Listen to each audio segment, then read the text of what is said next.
and system are to serve the people. So His Highness' message was very clear. It was beyond a strategy or a vision or a roadmap.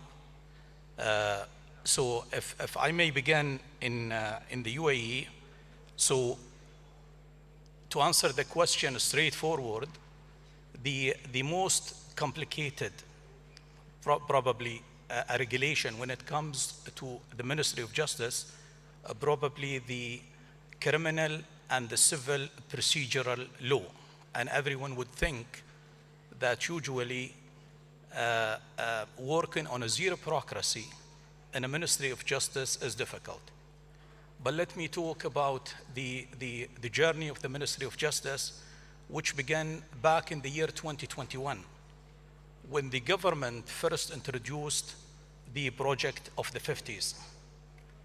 So among those projects were two pillars that the Ministry of Justice worked on. The first one was updating our regulations, and the second one was re-engineering to all of our legal and judicial services. So the journey actually began ahead of the zero bureaucracy program. So by the time the government announced the zero bureaucracy program, we at the Ministry of Justice have almost updated 70% of our legal and judicial services regulations, along, of course, with the legal services, the other legal services. So by the time the government announced the zero bureaucracy program, and we had almost updated the 70% of our regulation, and going forward, by the end of the cycle itself, we managed to reach 90% of updating our regulation. So the regulations has never been an obstacle or a challenge, irrespective of the nature of the services that provide. So to answer the question, yes, usually the legal and judicial services are very much interconnected with the regulation, but it has never been the case or a challenge for us, at least in the Ministry of Justice. And that's remarkable progress, Your Excellency, from 70% to 90%, and it's wonderful to get that insight in terms of charting that journey. You mentioned from 2021. Arguably, the pandemic, and I'm sure all of our panelists would like to join in on this point, accelerated that digital acceleration. So that's a remarkable oversight of that journey there. Thank you so much. May I bring in Your Excellency Mark now at this point? When it comes to an insight from Gabon, may I ask about the digital transformation agenda there and which initiatives that you're using to connect government, businesses and startups, and how effective they've been in cutting red tape? Thank you so much for this really good question. So the way we're looking at eliminating bureaucracy in Gabon is in August, we passed a law on digitization that makes it mandatory for every government agency to digitize. So it's not something that we want to leave up to individuals to think, am I comfortable with technology? Am I not comfortable with technology? The government passed a law saying, you must move forward with technology because this is the way of the world. So that is the first thing. We're also making sure that every government services is interoperable in order to make sure that we're harnessing our data. And some of the key projects that we've been doing and undertaking in order to connect better governments to citizens started obviously with business registration. It's one of the easier ways to embrace the private sector and make it easier for them. We know that economic growth comes from making it easier for private businesses to start and to grow. So most of our ecosystem is organized around making it easier for them. We are also looking at DPI and ensuring that making payments for government services is more and more easy. As you know, in Africa, and Gabon is one of those countries, mobile money is really well spread, and so we're ensuring that governments can collect payments by building a government payment entity that will be responsible for collecting payments cashless. So we're really, pushing cashless reforms. The last thing I'll say probably is, why do we print? In Gabon, we spend tens of millions of dollars printing paper every day. When you go into a minister's office and you see a big pile of paper, it's something that looks cool. It's like, oh, he's working hard. But actually, you should not be seeing all this paper. It's not normal. And this is something that I'm really trying to fight for and fight against. That culturally, you want to show that you're having a lot of work, but the new productive government servant should be having an iPad and just signing electronically. So in 2 weeks' time, we're passing a law on e-signature to make sure that you no longer have to print anymore, because we print to sign. Once we sign, we scan, and then we send it. So why should you spend money printing when you don't need to, when you could just sign electronically? And this will be a big cost saving for us. So these are some of the ways we're looking at bringing closer government services to our citizens. Your Excellency, Mark, thank you for sharing those key steps in your roadmap in Gabon's digital transformation. They really build on what His Excellency Abdullah was talking about there, that you need the leadership, you need the government to lead the way. His Excellency was talking about that direction from the top, the leadership here in the UAE, and you've mentioned the mandatory laws. So it's not a case of choice, it's actually a case of clear direction. You did mention the financial situation, mobile apps, startups, the public-private partnerships. I'm sure that's something we'll go into with our panelists as well. May I bring in yourself, Your Excellency Roberto, on this point of the tight fiscal situations that we're in, institutional constraints. His Excellency Abdullah mentioned here in the UAE, we try to bypass institutional constraints. What's happening in Ecuador? You're the Minister of Telecommunications and the Information Society there. Give us an insight in terms of the significant digital investment and the transformation there. Thank you. Good morning, first of all, to everyone, and thank you for the space. In Ecuador, we have a very pragmatic approach. It's really hard, I guess, that most of the countries or companies we have, there's not enough cash to do everything that we would like to do. So when, for example, in the private sector, if you have to decide, if you have certain amount of resources and you have to decide what to do to manufacture a new product or to have a new line of production, you have to decide what will have the biggest impact in your income or the biggest impact in your reducing your costs. If you move that to the public sector, then you will think, if I have 3 or 4 approaches, what will be the best approach to improve the citizens' lives in the best way? What will they have the biggest impact in the short term? So that's the way that we see it. We try to have a pragmatic way to see which project will have the biggest impact on our citizens to improve their lives, to improve their day-to-day lives with the budget that we have at the time. Now, to do something is better than to do nothing. So when you start with something, then you can start from there and start building from there the other projects next year and the next one and the next one. The other approach that has worked to us is to review all the processes that we have. Sometimes by redesigning processes, you find improving, then again, processes that has a big impact in the citizens with a small investment. So that's the way what we are trying to improve and the zero bureaucracy in our country. So that's an interesting point. We're building layer by layer and delving deeper into the main focus and the main issues. We've talked about the regulation from the top, how it needs to be streamlined, mandatory direction. And now yourself, Your Excellency Roberto, you've mentioned being really citizen-focused and where fiscally you can have that clear direction, where the investment goes to have the greatest impact. Thank you for outlining this. May I bring in Your Excellency Ulvi at this point. You are the chairman of the State Agency for Public Service and Social Innovation in Azerbaijan. Hearing from our esteemed panelists, it'd be wonderful to hear about Azerbaijan's journey, building on this notion, mandatory regulation from the top, fiscally challenged, institutional constraints. When it comes to reducing procedural complexity for citizens, what would you advise? Thank you very much. First of all, I would like to extend my sincere gratitude and thanks for organization and invitation to this event and for opportunity discussing this. Fantastic. I may just ask Your Excellency to put the mic really close to you so we don't miss a single word. Okay, thank you. So, Azerbaijan's experience with public service reform is closely linked to the establishment of ASAN service, launched in 2012 on the initiative of the President of Azerbaijan, as part of a broader anti-corruption agenda and public sector reform.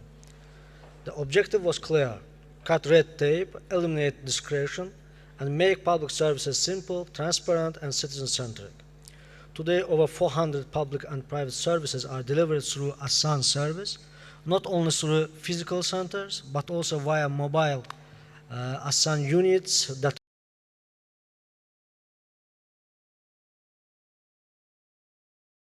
how to understand the languages of dolphins, whales, orangutans, tool-using crows. And of course, the goal isn't just to do the science, but to transform our relationship with the rest of nature, right?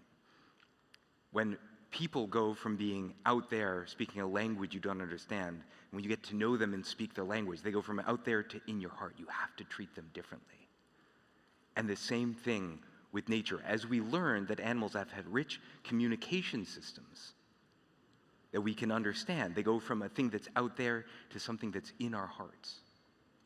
And that changes us in the process. So let's play a guessing game. Does anyone know what animal communicates this way, makes this sound?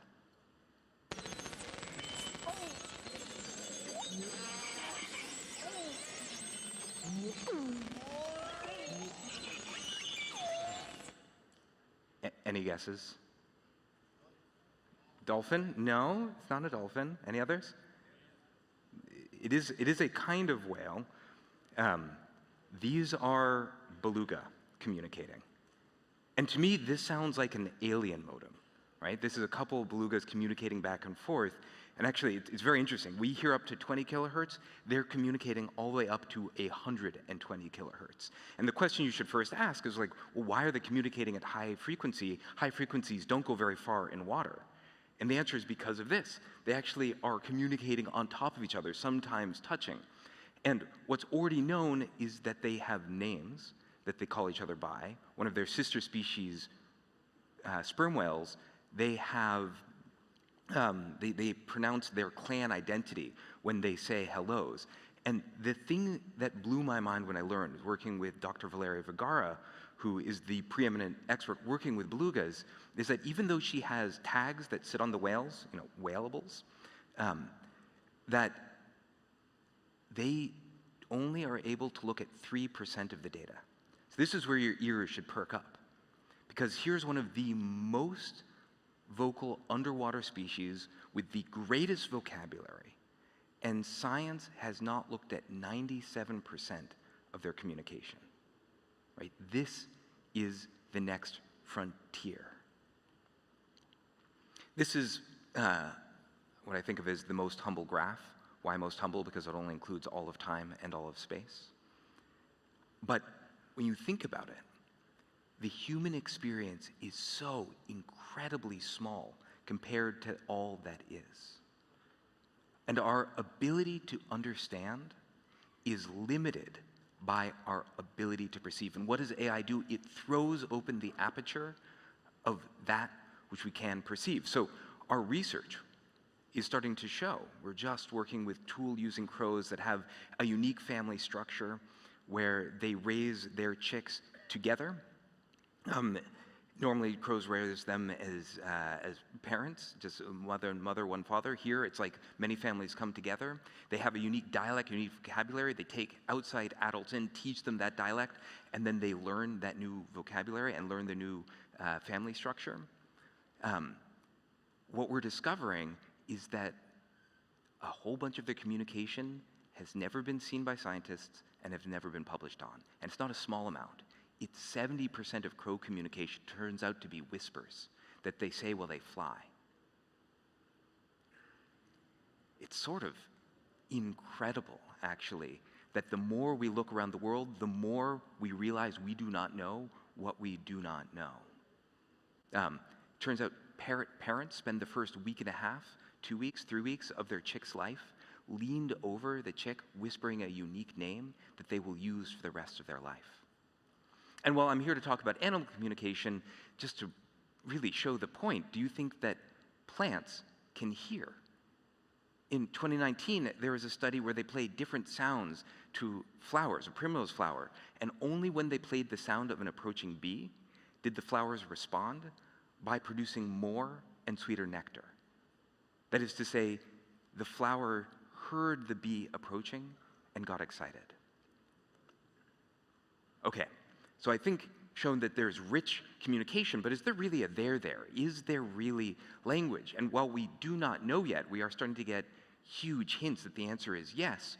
This was one of my favorite studies from 1994, University of Hawaii, and here they taught dolphins 2 gestures. The first gesture was do something you've never done before, right? That is to say, innovate. And to do that, the dolphins have to remember everything that they've done before, understand the concept of negation, not one of those things, and then produce something whole cloth. But they can innovate. Then they teach the dolphin another gesture, do something together. And they'll say to 2 different dolphins, do something you've never done before, together.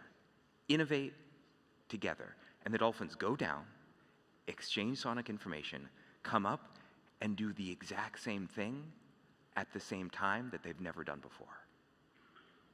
So while that doesn't prove representational language, it sort of puts the burden of proof on the other side. But then the question becomes, well, how would you possibly translate a language without a Rosetta Stone when you don't have any examples? And I want to show you all sort of how AI sees, to give you an intuition for how AI works. This is actually how AI sees English. So this is the top 10,000 most spoken words. In this galaxy, every star is a word. Words that mean similar things are near each other. Words that share relationships share a distance and direction, a geometry. So king is to man as woman is to queen. So in this shape, king is the same distance and direction to man as woman is to queen. When you ask the AI how to build this shape, well, it starts to look like this. Imagine there's a point which is dog. There's words for friend, guardian, man, wolf, fur, yelp, howl. Those set of relationships fixes that point in space. And when you solve the massive multidimensional Sudoku puzzle of every concept to every other concept, out pops this rigid structure that represents a language. And then this was the insight in 2017.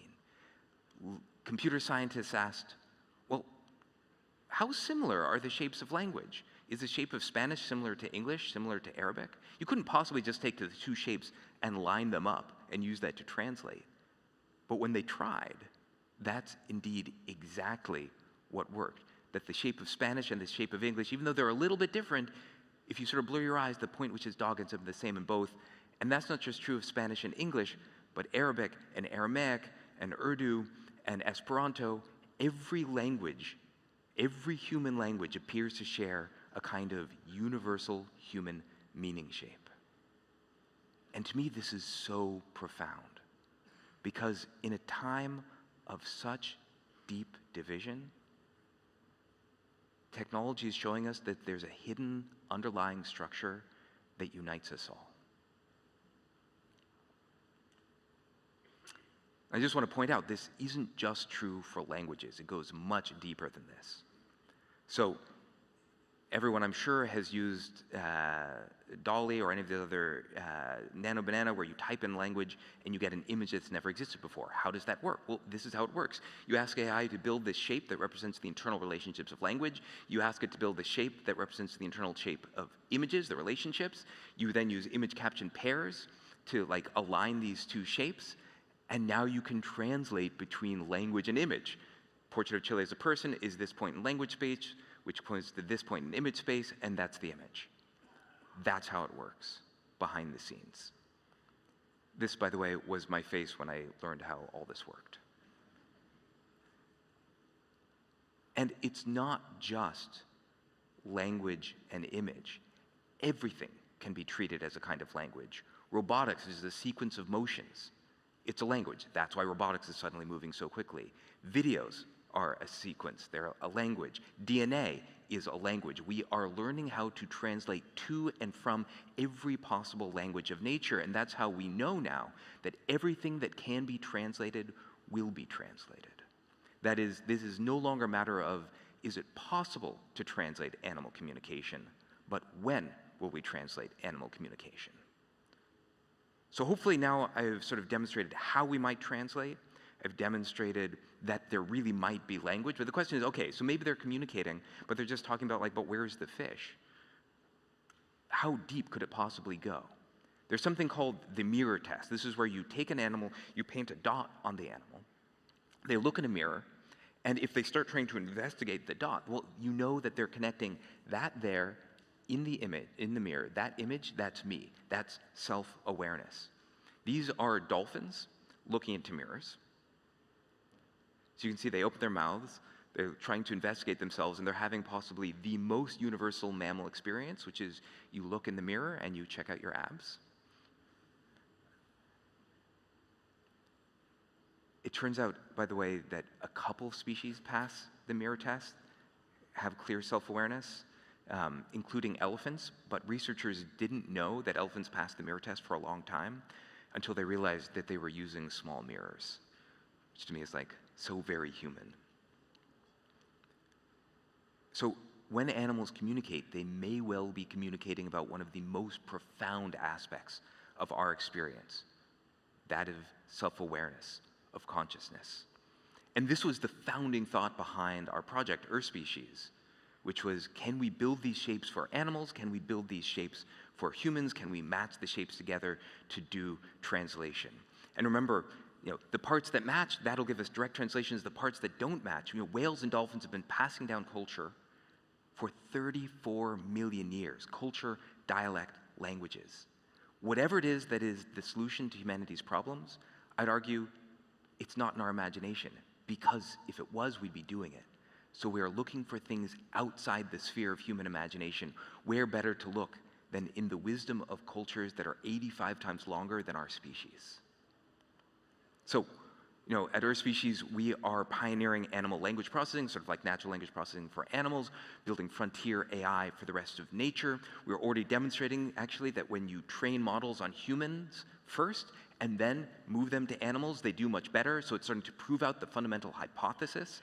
And we're already seeing that these models are accelerating science. They're saving scientists that we work with up to 3 months of doing their work, accelerating across the entire tree of life. That's sort of the side effects, is you need a scientific revolution to drive the Copernican revolution. And the thing that we're seeing is just like when the Hubble telescope was pointed at an empty patch in sky, and what it discovered was not nothing, but everything. That when we are building the new scientific tool and pointing it at a place that science thought was empty, rich animal communication and language, that what we're discovering is not nothing, but actually more than we could possibly imagine. The goal, though, isn't just the science. The goal is a fundamental shift in the relationship with humanity to itself and the rest of nature. And so there is an incredible album called The Songs of the Humpback Whale. It was the first time that the global community heard whales sing. And that album went on Voyager 1 to represent humanity just after on the Golden Record, just after Human Greetings, gets played in front of the General UN Assembly, and becomes the reason that we banned deep-sea whaling. These shifts in perspective really can change almost everything. And I want to leave you all with another thought, which is that AI, almost all of it, ChatGPT, Claude from Anthropic, Gemini, they're all trained on human data. They are about modeling and extending human intelligence. But that's only half of all of the intelligence we have access to, probably less. We also need to be working on extending nature's intelligence. I've been very inspired here as I've learned about the concept of umana, the idea, as far as I understand, the North Star of being able to play the infinite game on a finite planet, to treat the land we live on as borrowed from our children and then borrowing it from our grandchildren. And I'd argue that despite all of the brilliance of our species, we have not yet figured out how to actually play the infinite game on a finite planet. but ecosystems have. And so before we get to AGI and superintelligence and AI recapitulates all the problems that humans have created, it seems critical that we learn how to have AI think in the styles of ecosystem and nature. If AI trained on human intelligence can do everything that we're seeing, imagine how much more rich and what we might learn, the wisdom of being able to model and extend and have AI extend nature's intelligence.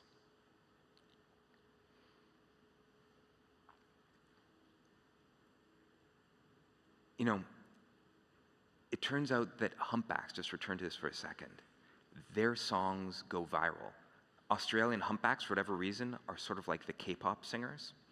And whatever they sing within a couple seasons often are sung across the entire world. And this speaks to the ethical responsibility of what happens when we start breaking the interspecies understanding barrier in the next 4 years. Because if we just make a synthetic whale that sings, we might disrupt a 34-million-year-old culture. You know, create viral memes. We probably shouldn't do that. And that means, to propose something, we are going to start needing the Ministry for Interspecies Diplomacy. We're going to need the prime directives. How do we interact with the other cultures and species of Earth as we begin to understand them? So, for everyone that's interested in following along, please, this will give you direct access to an email. We're in the middle of we're a nonprofit. We're in the middle of an $80 million nonprofit fundraise led by Reid Hoffman and Steve Jurvetson. If you're interested in helping think about the kinds of Geneva Convention for cross-species communication that we're going to need, what happens when we learn the wisdom of the other cultures and species of Earth, please let me know. I'll just finally end with this from the late and incredible Jane Goodall when she was talking about Earth species. Ever since I was a child, I've dreamed of understanding what animals are saying. How wonderful that is now a real possibility. The invention of the telescope was an incredible moment in humanity's history because it let us look out at the patterns of the universe, and what did we discover? We discovered that Earth was not the center. This time, powered by AI, our new tools are going to let us look out at the patterns of the universe, and what are we going to discover? That humanity is not the center. And that is the fundamental shift I think we need for all of us to thrive. So, thank you so much.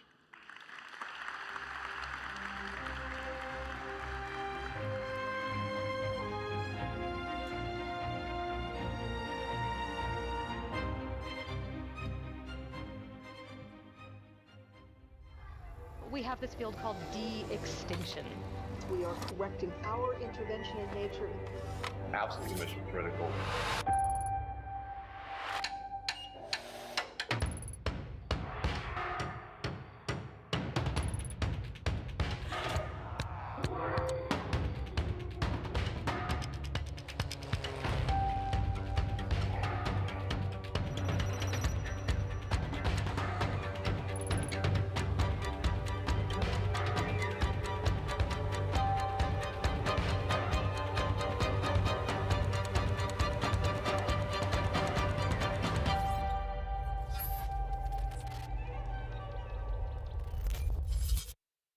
Ladies and gentlemen, the next session is a conversation titled, Can Government Keep Up with Human Imagination?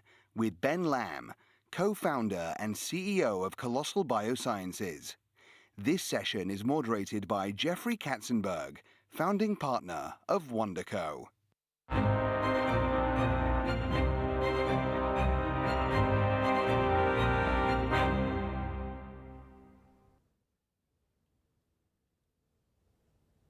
Good morning, everybody. How we doing? Okay. Doing great. So I'm actually really excited to be here this morning of what I think arguably may be one of the most unique and inspiring stories that we'll all get to hear over these couple of days of this incredible conference. I met Ben about 4.5 years or so ago. I was introduced to him as this tech founder, very successful, had done a number of startup companies, and he had a new idea. And his new idea is that he was going to bring back extinct animals, and in particular, the woolly mammoth. And I thought, well, that's just insane. Yeah. I don't know if our first call went that great. But. Yes, in fact, our first call, I think I got off of, and I went, I don't get this. I really don't understand. Like, please never put him on my calendar again. Yeah. So here we are 4.5 years later, and honestly, what he has done and is doing is quite unique and quite brilliant, and I think of enormous import for our planet.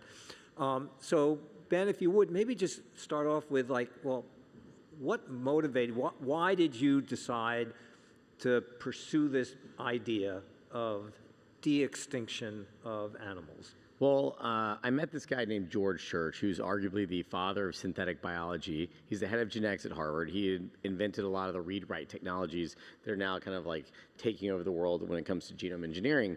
And he taught me that in my first call with him, he inspired me that we have all the tools and technologies that are needed to actually make this possible, number one. But number two, he also shared with me that we are kind of at this critical inflection point for biodiversity and how we're going to lose up to 50% of all biodiversity in the next 25 years if we don't do anything about it. And this was an interesting way that we could help biodiversity, create technologies for human healthcare, and maybe even inspire the next generation.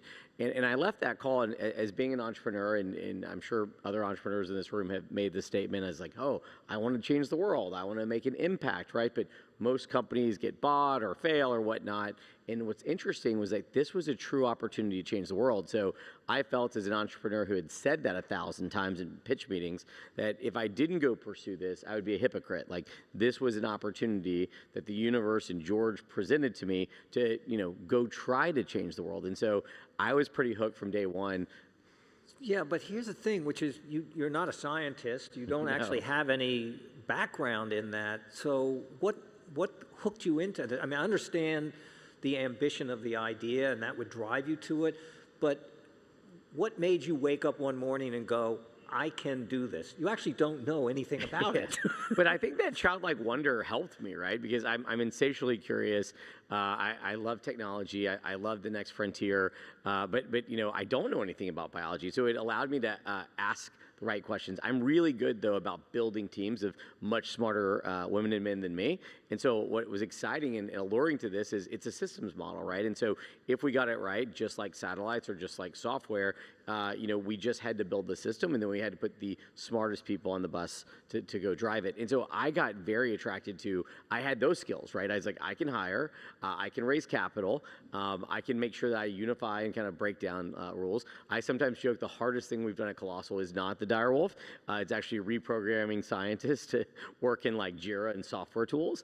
But we made a lot of progress, and I think those were the kind of skills that I brought. But it was just this sense of wonder. And what's interesting is that this sense of wonder from these projects, it wasn't just in me. I quickly found that investors, press, friends, and kids and parents had that same sense of wonder in this project. So I really felt like it was a unifying humanity project from the get-go. So for 25 years, I had a really amazing partnership with probably arguably the greatest storyteller of our time, which is Steven Spielberg. And he got drawn in the imagination through Michael Crichton of making this movie Jurassic Park, which went on to create these incredible. So his was, sort of fantasy, and I'm just curious, why did you think achieving this in reality would matter to mankind? How is this going? What is it going to mean to all of us when you are successful? Notice I didn't say if you are successful. I love that. I said when you are successful, Why is this going to matter to us? Why should we care? And we've had some early proof points, so I think directionally we're on the right track right now. I think that we as humanity need moonshots, right? I think that everybody for a long time looked to NASA as like the global moonshot, right? Regardless of what geopolitics were, I think the best brand the United States ever made was NASA. And so I think that we need that, and I think we need that in many categories, right? Like whether it's communicating like with animals like you guys just heard about, or whether it's like reaching for the stars, or whether it's being able to truly bring back extinct species and control biology and directed evolution. I think these are those moonshots that inspire us, that the halo effects of the work are almost as powerful as the actual technologies themselves. And so I think that in our success, we have no idea of what little girl or little boy may end up achieving in terms of like curing cancer or whatever, because they got excited about biology. And that's one of the biggest drivers for me, is that kids are so inspired by this project that they want to lean in and tell their parents. Actually, 30% of all of our investors came to us because their kids told them about the project. So it's amazing for me. Yeah. So your ambition here in terms of what this will mean for us is much more than just bringing back extinct animals. Yes, that is a sort of bigger than life fantasy brought to reality, but what does this mean if you actually look in beyond bringing back extinct animals? What does it mean for the world we live in today? For you to succeed at this, what is the larger outcome? So larger outcome outside of inspiring youth and bring back extinct species is actually the direct application to conservation. So we're going to lose up to 50% of all biodiversity in the next 25 years. It's an existential crisis. And so these technologies, like on the path to bring back the mammoth, on the path to bring back the dodo, can be directly applied to animals now. So in a very short period of time, we've already built vaccines and other technologies which are already being applied today in conservation. So we have about 75 global conservation partners. We raised $100 million for our foundation to support those conservation initiatives. And I'm very excited to say that the #1 killer of elephants is not poaching. It's actually a terrible disease called EEHV. People had worked on it for a long time, but now with us and our technology and our funding and support, we were able to develop a vaccine, and it's already being administered to elephants and conferring resistance. That one single innovation will save more elephants than all of elephant conservation that we've done for all of history. And so those are the direct applications that we are getting today for conservation from this work. So I think it's important for everybody to understand here that these sort of epic media moments, if we can, which are getting people's attention, is on the cover of Time magazine, is on 60 Minutes, we're here talking about it at this conference. It gets your attention, but the real value proposition here is something much more ambitious, and the outcomes that will come out of that, I think, have enormous value and implications. Talk about Noah's Ark, if you will. So Noah's Ark 2.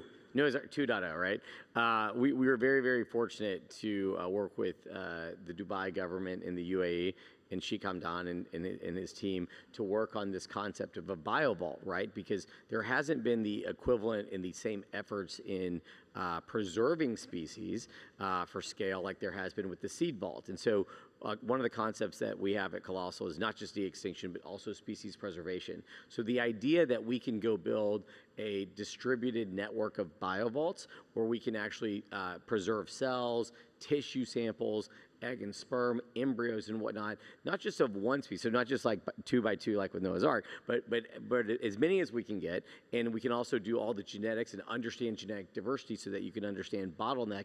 We can build a backup plan, right, for conservation, for science, and you know the sad story though is that while we're losing species, conservation does work. It just doesn't work at the speed of which we're eradicating species, right? And so we need a backup plan. And so this idea that we could build this distributed biovault network and launch it here in Dubai and in partnership with the Museum of the Future was something that was very exciting, because it's also not going to be just some weird biovault that's in the corner that no one hears about except a couple of elite scientists or conservationists.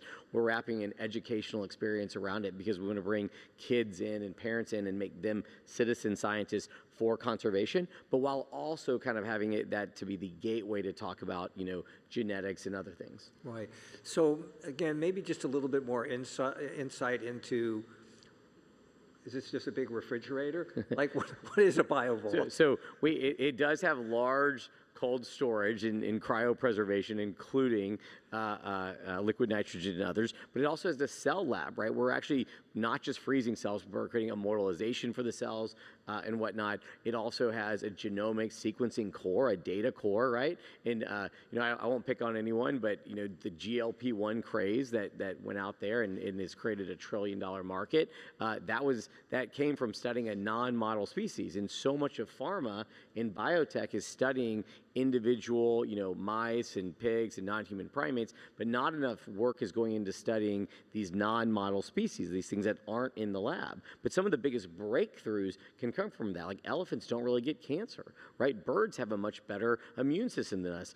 Gila monsters, this little venomous lizard, created the entire Ozempic craze, right? And so if we lose those species, those are huge applications to human healthcare even, that if we lose them, we never knew that they had them, right? So it kind of has a dual purpose of preserving what's here and ensuring that we have a safe backup plan. But number two, it also gives us a way to do data modeling on how that could be applicable to human healthcare and some of the things that we can learn from nature if we just don't eradicate it.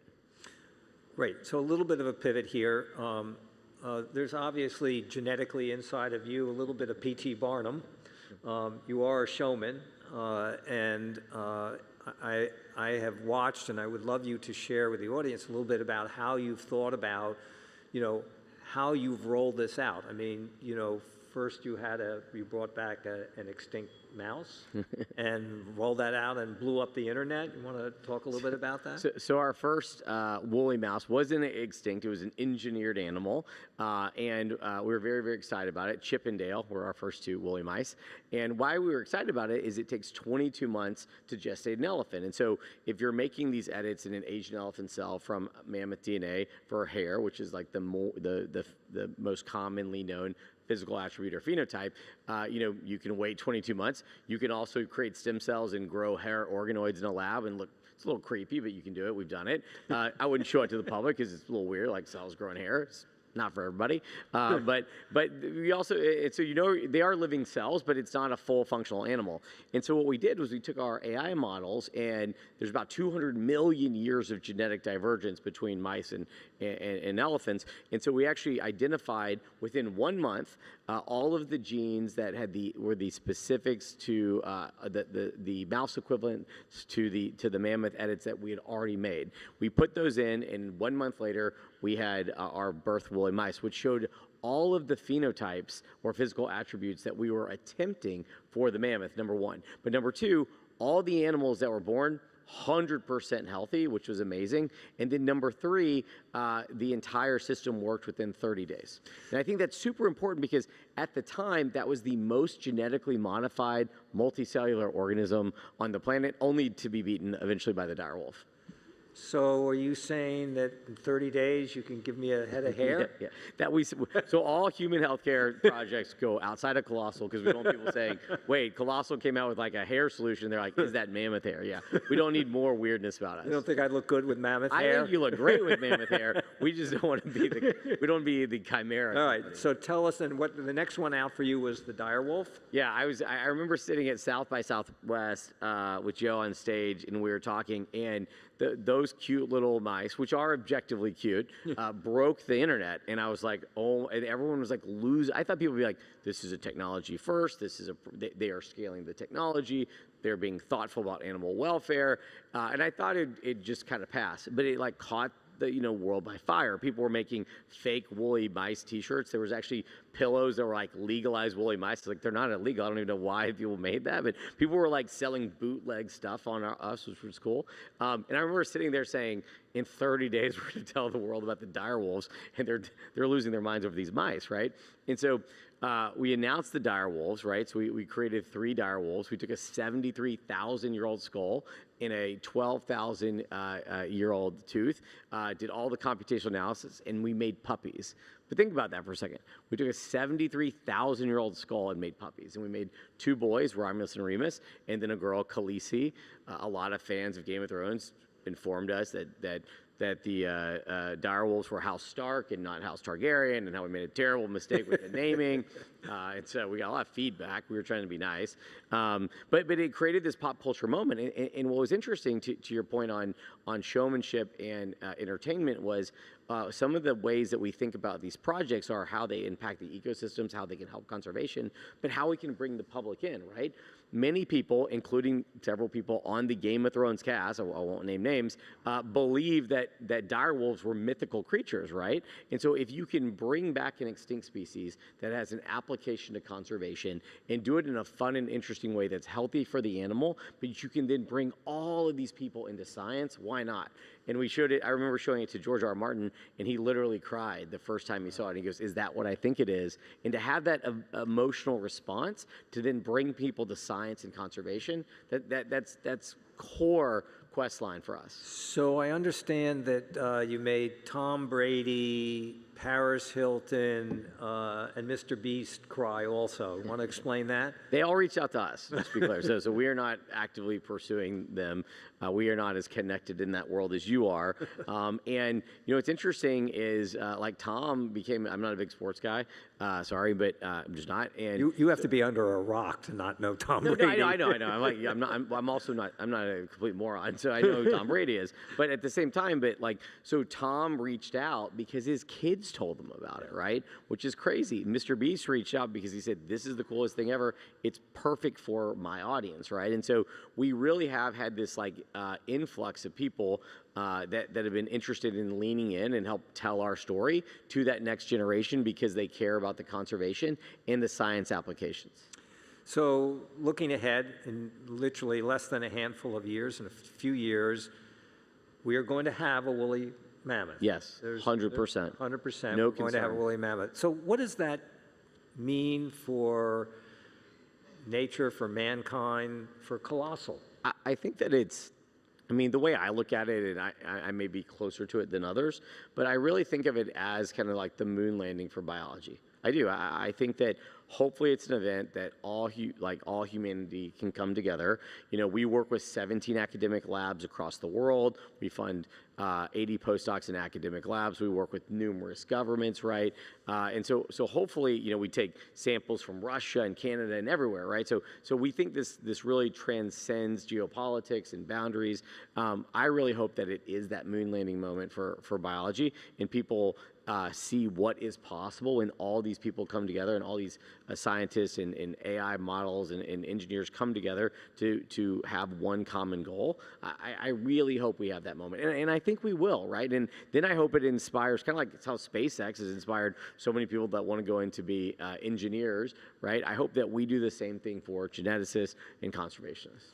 So last question, which is if we go 10 years from now, maybe even 20 years from now, what's the dream? What has Colossal achieved, and how has it changed the course of this planet that we're on and nature and our relationship with nature?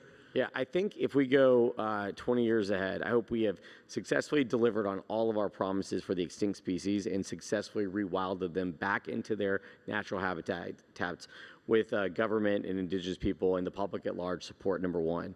Number two, I hope we have a distributed network of biovaults that have backed up all critically endangered and all keystone species around the world. And then number three, I hope we get a little bit further on our artificial womb work so we have a production system where we can engineer in lost genetic diversity and productionize endangered species development and have a world of abundance of animal life through technology. Ben Lamb, a real visionary doing something that literally will change the world. Thank you, Ben. Appreciate you.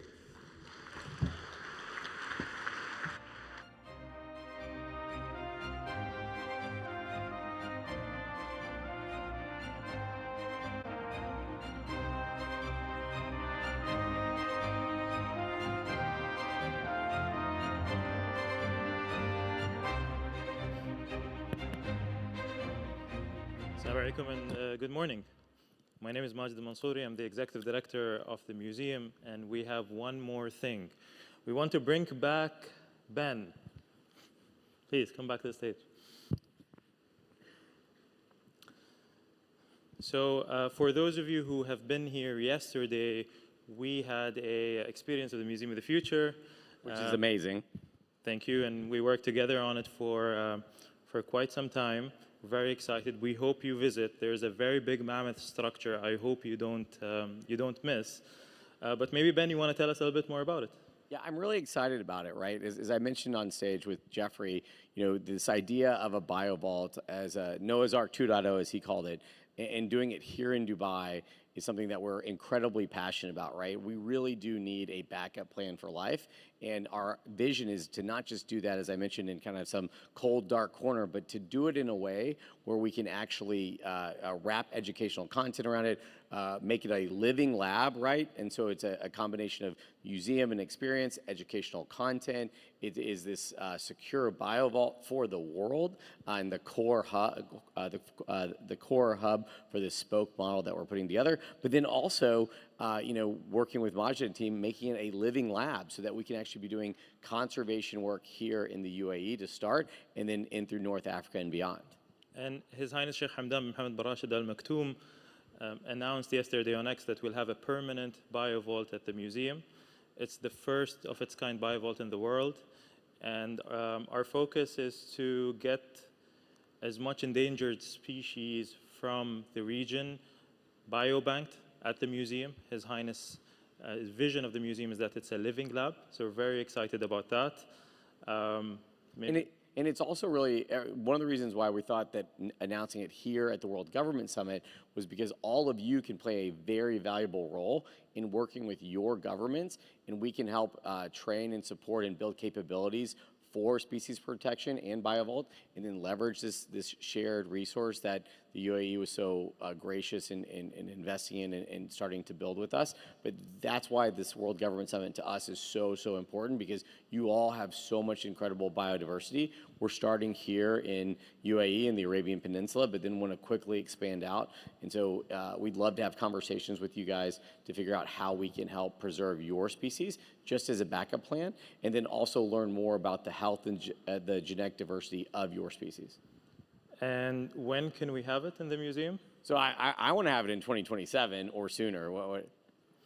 Okay, I mean, in the UAE, everything is possible, so we'll definitely make it happen. Awesome. So 2027, we'll open the first biovault here in Dubai. Thank you very much. Thank you.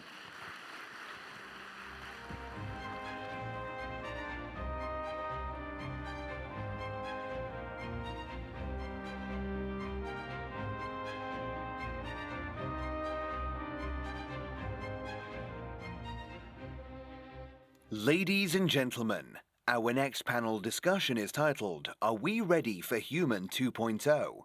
This session is moderated by Jim van der Heij, CEO of Axios.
Thank you, everybody, for joining us. Nolan, really appreciate you coming all the way to Dubai to share your story. I'll summarize your story, and then you can kick things off. 10 years ago, you had a freak accident. It left you without the ability to move or feel beneath the shoulders. You heard about Neuralink, Elon Musk's famous project. You didn't think you'd ever be considered. It sounds like you kind of joked in your introductory notes to him. It turns out they were looking for a needle in the haystack, somebody who was healthy, somebody who was sharp of mind, and somebody who was willing to be the first patient. You're the needle. Tell us what a difference it's made, and tell us exactly what happened, how it worked. You have a chip with little threads planted in your frontal cortex. Mm-hmm. Yeah, so like you said, I never thought I would be selected ever. I had applied for quite a few studies, spinal cord injury studies, things of that nature, a big database, and I never heard back. So something with Elon Musk's name attached to it, it just seemed like a different world. I never thought I would be in this position, but I guess they were looking for someone like me. I don't know why. I don't know what that means exactly. But yeah, so how it works, like you said, I have a chip that was implanted onto my skull, and there are 64 threads with 16 electrodes on each thread. I think that's about right. Implanted in my motor cortex on my left side of my brain, specifically correlating to my right hand movement. Obviously, I can't really move, but all the signals are still there. When we did an fMRI, it's just what lit up most on the scans. And so now I can control a computer with my thoughts. That's kind of the very basic level of it all. Yeah, it's... And as you control the computer with your mind, what types of things you're doing? You're obviously proficient at video games. What other things are you doing with your mind? Yeah, so video games came first. It was something that I had a passion for before my accident. I had a lot of fun playing games. It's one of the first things that I did after I got full control of the Neuralink. I just played video games for hours, and it was great. But over the years, not having spent a lot of time playing video games for 8 years, I quickly moved on to other things, how I could improve my life, what I could do now that I couldn't before. Controlling a computer, I think a lot of people take for granted what they're able to do, what they can do with just a computer. For me, it became reconnecting with the world in some way, whether that's through social media or texting or emailing. I just was reconnecting with my friends and family and people who I had never met, doing interviews and all sorts of things, and I was scheduling everything. And then moving on to starting a business, what that looks like. Am I capable of it? And it turns out I can do a lot more than I thought I could. And then going back to school, I had my injury a couple months after my senior year of college, and I was a terrible student then, so I didn't finish my degree, but I decided to go back to school. So last semester was my first time back. I took 22 credit hours. I got a 4.0, so I was much more capable than, like I said, I thought I was. Went back for neuroscience because it's something that I am very interested in now, and maybe someday I'll continue that and get some sort of a master's and PhD and be able to affect the field a bit more than I am now. Thank you so much for sharing. It's amazing. Sheriff, you brought your product to the stage. They're in your shoes. When we think about Nike, we obviously think about apparel. We think about what's on our feet. You have a new technology that embeds on the bottom of your shoe called Nike Mind. I guess Nike Mind 2. It's about $90. What does it do? Basically, there are, I have to show if that's okay, there's 22 nodes under this shoe that basically moves independent from the sole of the shoe. What it does is it activates the sensors under your feet. Inside your palms and under your feet are the most sensors in your body. And when you wear a regular shoe, all those sensors feel the same thing, so no data is transferred to your brain. But when you walk on these shoes, they individually activate those sensors and send data to your brain. As a result, you get brain activity. When you walk around wearing these shoes, you get up to 15% more brain activity. What it does is it makes you feel more present. And at a time that we live in where there's a lot of distraction around you, all the devices, all the data that we're receiving, all the information from all sorts of all kinds,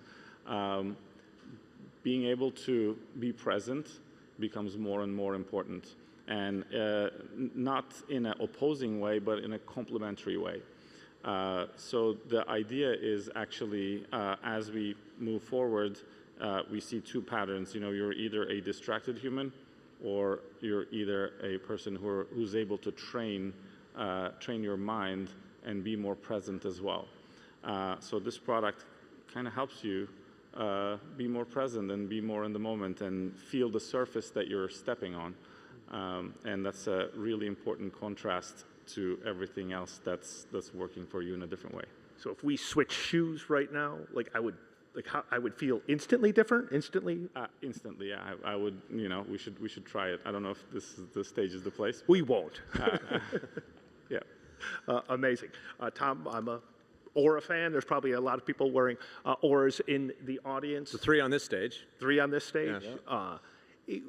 Give us the state of the technology, what we'll see in the next year, and we'll save for later kind of the more futuristic dimension of it. Well, the Aura Ring is a powerful biometric sensor that you wear continuously. There's a software application that makes predictions for you. And I think the thing that's most powerful about what Aura is doing is that on one hand, we try and modify your behaviors by telling you things that you don't know. You are getting sick, your stress levels are high, things that you may not experience yourself through your mind or your body. We're trying to give you a sixth sense. And that's sort of in the kind of goal of changing your behaviors to bend towards health. You know, eating healthy, exercising more, drinking less, all the things that would moderate towards health. But where it gets really interesting is when we're making predictions. You told me before we got on the stage that you had been told many times when you don't know you're getting sick and Aura informs you that you're getting sick, you have a chance maybe to not kiss your child and infect them, or maybe you rest and you don't actually get a full-blown sickness, you get a less sickness. And I think that capability, it can happen on a micro level, like 2 days from now, you're going to be sick and you're going to want to be sitting on the couch watching Netflix and drinking tea. But I think where it gets really interesting is when you can make a prediction that's about where you're going to be a year from now, 2 years from now, 10 years from now. We can predict all sorts of things about the human body using the power of machine learning and AI, and we can use those predictions to not just make you healthier, but make the healthcare system healthier.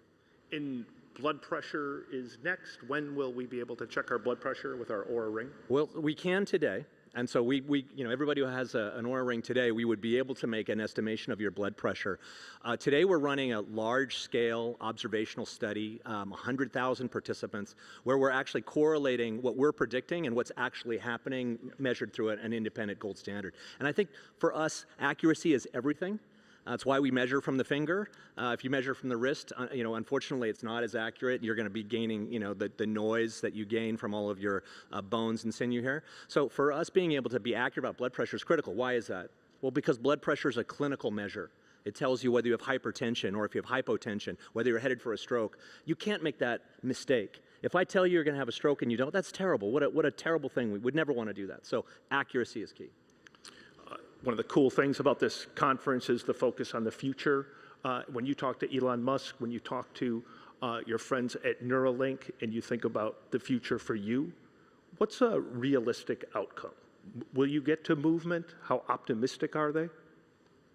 I'm very optimistic. I'm not sure it's going to happen in my lifetime. I tell people, I think, in my estimation, 10 to 20 years, it's possible. They're already doing work with implanting a chip in the brain and one below the level of injury in a spinal cord, and essentially they speak to each other and skip that break, and you would be able to regain movement.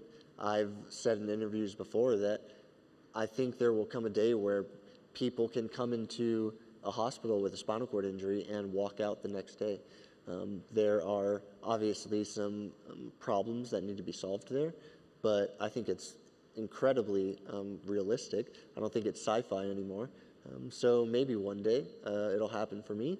I'm not sure exactly what that looks like, how many implants you'll need in the brain. Obviously, I have mine in a very specific spot. You'll need more threads, you'll need more electrodes on different parts of the brain, but that is, I don't think, a very difficult problem.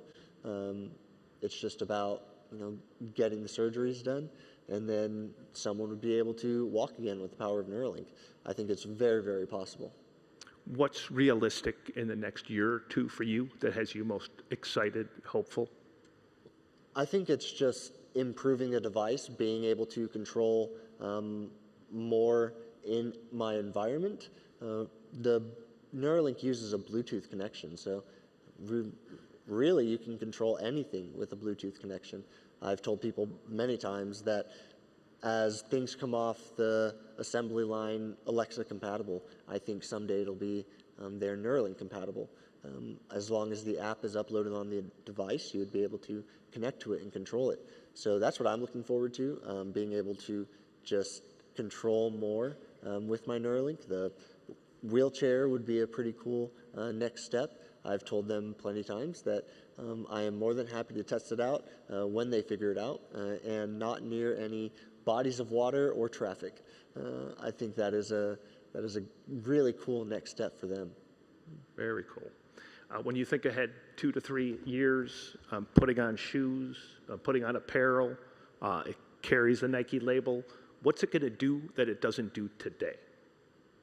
Well, we're working on quite a few things, but the ones that we've revealed recently, obviously, building a connection between your mind and your body is one approach. And then we have recently just introduced the amplified product that kind of amplifies your movement, so helps you walk a little bit faster, make your movements a little bit more comfortably. That's actually a piece of electronics, right? There's electronics embedded into it, correct. And then we've also just this week are introducing a new jacket that is inflatable with air, which you can adjust the temperature according to the temperature outside. You can adjust the air of the jacket. Air is the best form of insulation out there, so you can adjust the amount of air inside the jacket to adjust your warmth. It's a different approach to including for frigid temperatures. Yes. Yep. Amazing. Amazing. And when you think about the ring a couple years from now, I've seen you in different interviews talk about sort of the doctor on your finger, or sort of the doctor with you all the time. 2 or 3 years, like what's happening with our wearables? Is it just a ring? Are there other devices on our body? And what are we doing with that information that would make our life better? I think interesting, there's a real thread of humanity that runs through all of what we've talked about. Your shoes bring you back to humanity. You're being recovered to what is a function that you love by the power of technology. And I think if we do this right, it's actually not about making you less human and more bionic or more technological. It's actually about making you more human. And so for me, I think as we think about the ring, there's things that will be going forward. There'll be a cloud of wearables, and based on the use case, maybe based on your illness or based on your physical condition or your goals, maybe you'll use a different cloud of wearables. Maybe you'll have glasses that work with your ring, that work with a sensor on your body for a different kind of hormone, something like that. There'll be a cloud of wearables, but it'll be different by use case. But what won't be different was there will be a way to understand you over time and in the specific case, meaning that my physiology is not the same as yours or as yours for obvious reasons, but what's the machine learning model that knows me best? And what sort of the predictions can the system make about me that are germane to me? What are the potential illnesses I might have? What's the trajectory of my health? How can I change that trajectory for the better? I think that power will come through a density of data across multiple sensors. And as I said, everyone's already got a supercomputer, and this device can make predictions that are mind-boggling in terms of their ability to understand the future of someone's health or physiology. And I think we're going to be in a world where you're going to be the CEO of your own health journey. Your doctor, who today has 100 patients, he'll have 100,000 patients because he'll be doing this through remote sensing, machine learning, artificial intelligence, and really a new structure for healthcare. Is the biggest obstacle to getting to that, is it the technology or is it the regulatory environment? I think it's a little bit of both. I mean, obviously, you want a wearable that fits into your life, right? You want something that doesn't nag you, or we don't want another digital mouth to feed. And I think that's where the Ring really excels. It kind of fits into your life very well. And I think that's about the sort of, how do you change someone's behavior? Well, it's compounded over lots of small changes over time. That's the power of the Oura Ring. The flip side of it is that I think the world has been, for medicine in particular, in a world of scarcity. There's not enough doctors. There's not enough knowledge. There's not enough technology being made available because the companies that produce it have economic incentives to make as much money as they reasonably should from a device. But I think actually where we want to get to is a place where it's a new model of medicine. And I think the regulatory waters are seeing the changes of AI, seeing the changes of wearables, seeing changes like Neuralink, and realizing that we're on the brink of something that's really transformational. And that I think really the regulatory winds are going to shift to support this new model. Rooms full of people who are optimistic about technology, or at least realistic about technology. As we wrap, a lot of policymakers in the room, a lot of people building products, funding products, so we should be clear-eyed about the pros and cons. As you think about Neuralink, you think about your own journey, what should we watch for? What should we be careful of? You're literally on the cutting edge. Yeah, I think the human aspect is the most important here. We want to preserve the integrity of the technology and the product itself. We need to make sure that what we're doing is improving people with, say, disabilities first. We're helping them first, and then can come enhancement. I think that is a huge first step. We need to make sure that humans retain not just control, but their consent, and be able to give the right, be given the right opportunity to retain as much autonomy as possible through this process. I think that in a lot of ways, it can get out of hand with what governments and companies and different organizations want from the product. And what I always say, and what I think is nearest and dearest to my heart, is the people come first, and we need to make sure that we're helping them, and then we can talk about all of the things to come after that. So it's just a ethical dilemma that I think we'll have many, many more conversations about. I am more than happy to have these conversations with people because I am so close to the technology. I've seen it firsthand. I know that there are privacy concerns, and there are all sorts of different conversations about data, who it belongs to, and where we go from here. And I think that it really is just about making sure that we are serving people first and not getting caught up in how much the technology can do so many different things, whether that's for the military or I guess just economic incentives. It's about helping people first, and I think that's where government should start. As we quickly wrap, what do you worry about the most when you're talking to your team at Nike in terms of, hey, now I can make you feel more present, I can give you a little robotic pad to help maybe your runtime improve. What do you worry about? It's not so much of a worry. I think it's honestly the opportunity that we see out there.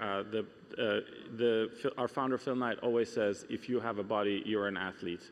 And in the past, a lot of the data, the information, the technology that we had in the past was exclusive to a few select athletes. And now it's becoming more and more available to larger groups and hopefully everyone in the future. And that is the opportunity.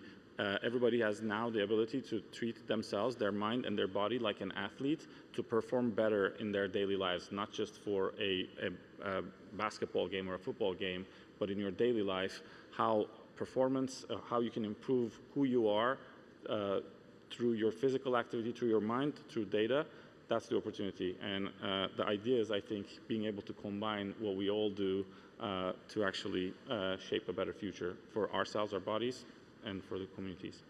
Thank you all three for sharing your minds, your stories, your products. We really appreciate you. Thank you. Thank you. Thank you. Thank you.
Ladies and gentlemen, our next panel discussion is titled The Experience Economy, Lessons for Governments. This session is moderated by Lou Dickey, Chairman of Modern Luxury Media.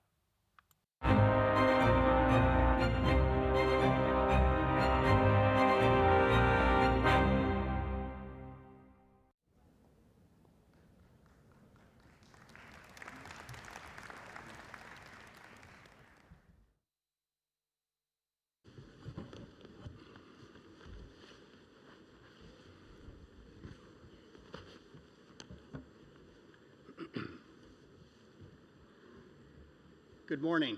Thank you for coming. It's an honor to be here at the World Government Summit. For much of the past century, luxury was defined by objects, what you owned, what you displayed, and what you accumulated. Today, however, luxury is increasingly being defined by experiences, how something makes you feel, what it says about your values, and how deeply it connects you with place, with culture, and with story. And this shift really matters, not just for brands, but for governments. Experiences have now become a form of soft power, an important form of soft power. They shape how nations are perceived, how cultures are understood, and how trust is built in a global competitive landscape. And I would have to say that Dubai, in my experience here, is an exemplar for the world in how to do this very, very well. Luxury and creative industries now sit at the intersection of culture, of commerce, sustainability, and identity. From hospitality and fashion to tourism and media, they influence how people experience countries, not just visit them. So today's question is a simple one with complex implications. Who really drives the experience economy? Is it governments through policy and stewardship? Or is it brands through innovation and storytelling? Or is it consumers through changing expectations and values? And our panel today brings together unique leaders positioned to address these questions. Together we'll explore how the experiences are created, protected, and elevated, and how collaboration between the public and private sectors can shape a more sustainable, authentic, and compelling future. And with that, let's get started. So we'll begin with Prime Minister. Gaston Brown, for island nations where tourism is both an opportunity and a responsibility, how do you think about attracting high-value visitors while protecting community, culture, and the natural environment that makes the destination so special in the first place? Thank you very much, Excellency. We have been transitioning our tourism product into a high-value product, one in which our culture is actually integrated into our tourism product. We observed over the years that the volume tourism that we were tracing, that it did not create the type of returns to uplift our people, to provide the type of opportunities. But as a consequence of the transition that is taking place now, we've attracted a number of high-end brands, and as a consequence to the experience from visitors is such that we're getting more return tourists, and the visitor spend would have increased significantly to the extent that our people are earning higher salaries and wages. And the actual rating of the destination has improved significantly. In fact, Antigua and Barbuda is now emerging as one of the most significant luxury destinations within the Caribbean, one in which visitors come to our shores and they not only experience the international cuisines, but international cuisines that are mixed with our culture, our own food and beverage, in which there is, let's say, a very delightful combination of international cuisines using local material, even in terms of our foods. I'll give you a case in point. Our spiny lobster, for example, is prepared in such a way that is easily one of the tastiest cuisines, lobster cuisines you'll find anywhere in the world. And we have these international brands to include Nobu, and they've been able to come up with these gastronomical delights to the extent that the experience coming to Antigua and Barbuda has been exceptional, and it has created a form of diversification and at the same time a form of differentiation for our product, in which visitors are able to experience our culture, our music, our gastronomical delights, our fashion. So for us, again, this is a new ethos in tourism development, and one that is working very well for our island state. Wonderful. Thank you. Prime Minister, Montenegro has redefined success by prioritizing well-being, culture, and environmental stewardship over pure growth. What lessons can the global luxury and tourism industries take from that approach as they shape the next generation? Thank you. So Montenegro is a country that is the first country in the world that announced itself in a constitution that it's an ecological country. From the early 90s, we were in the constitution written as a country that is a green country. It became a trend afterwards, but Montenegro was, frankly spoken, not really adhering to that from the start. So we had to go through, although we were in the constitution, and the constitution is the highest law of a country, we were not taking it too seriously, to be frank. And only recently we have started understanding what we have done in the 90s and what was that move all about. So Montenegro now is a country that has the largest or the most national parks and UNESCO protected sites per square kilometer in the world.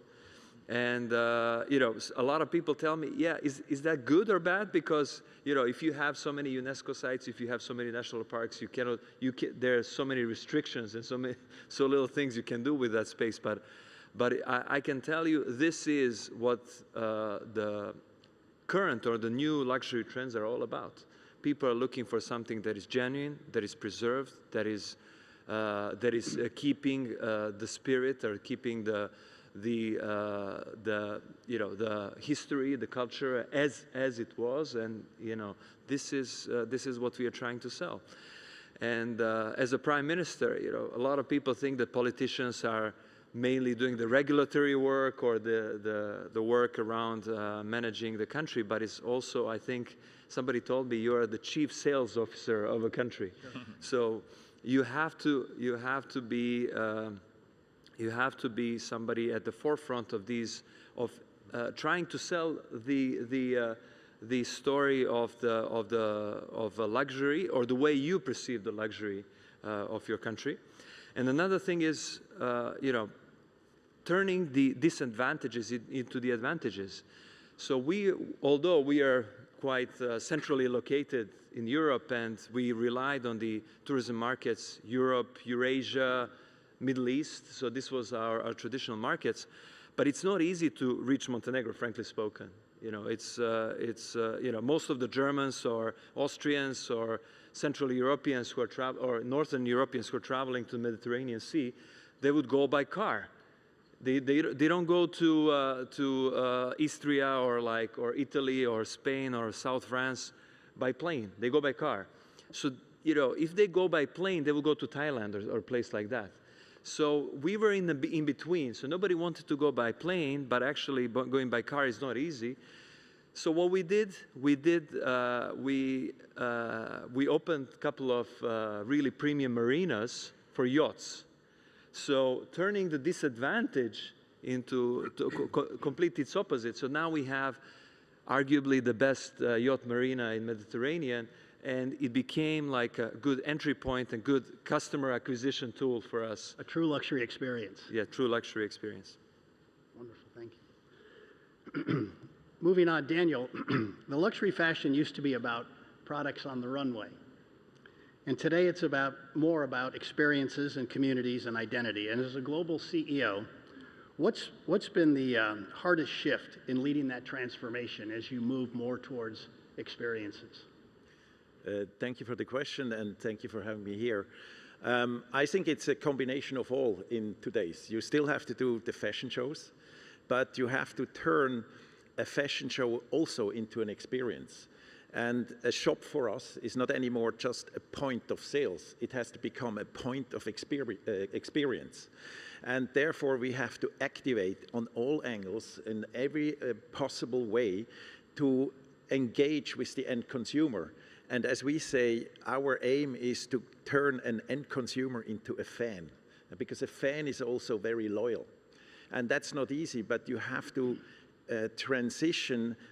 You have to be your point of sales into, it doesn't matter, it's omni-channel. It doesn't matter where the end consumer actually buys your product. If it is in the store, if it is online, or wherever he buys, as a brand, you have to go where the end consumer or the fan is. And that has shifted. So I just to explain that in the fashion show, everybody thinks, oh, fashion show, they go 10 minutes, they walk in, they walk out, and that's it. No, you have to create also those guests who come to our fashion show. It's an experience. We bring celebrities. We make dinners. We make on the place. We have to activate what we do. So what was good yesterday is not good anymore for tomorrow. And you have to do a lot more. And really that's what we try to do, is to work with governments together, to work with celebrities together, to bring all in one place. And I think if you compare in sport, there is the way they do it. Take a Formula 1 race or a tennis game. It's not just anymore a tennis game. It's people want to see more. They want to see the game, but they want to be entertained by a concert or by anything else. And you have to see that is happening everywhere. It's happening in fashion. It's happening in the countries. It's happening with every company.